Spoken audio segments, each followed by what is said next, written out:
H1B visa जो है ज़्यादातर पूरे पहले तो समझिए कि H1B वीज़ा जो है 71% इंडियंस को मिलता है।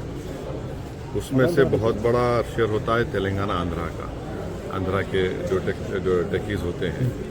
और इस बात का ख़ास ख्याल रखिए कि जो भारत को करीब 125 बिलियन डॉलर का रेमिटेंस होता है।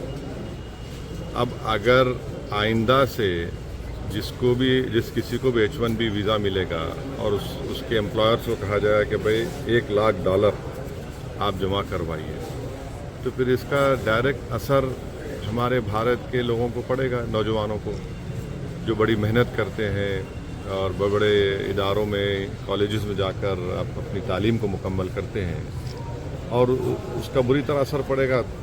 मेरी शिकायत ट्रम्प से तो है, मगर सबसे ज़्यादा शिकायत मेरे देश के प्रधानमंत्री से है।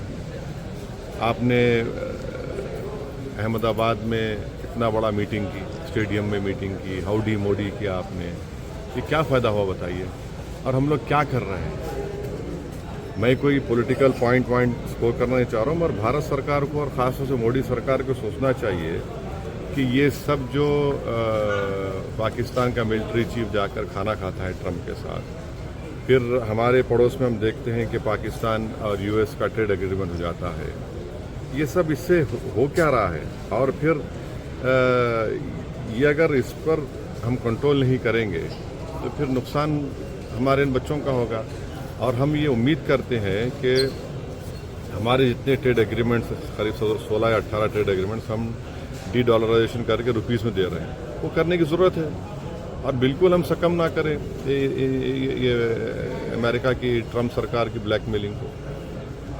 ये सब चीज़ें हो रही हैं। इसका H1B वीज़ा ठीक है, अब जो फरवरी के बाद होगा जो सब कह रहे हैं, मगर बहुत बड़ा असर पड़ेगा ना, बहुत बड़ा असर पड़ने जा रहा है भारत के तमाम नौजवान लड़के लड़कियों पर जो बड़ी मेहनत करके आगे बढ़ते हैं।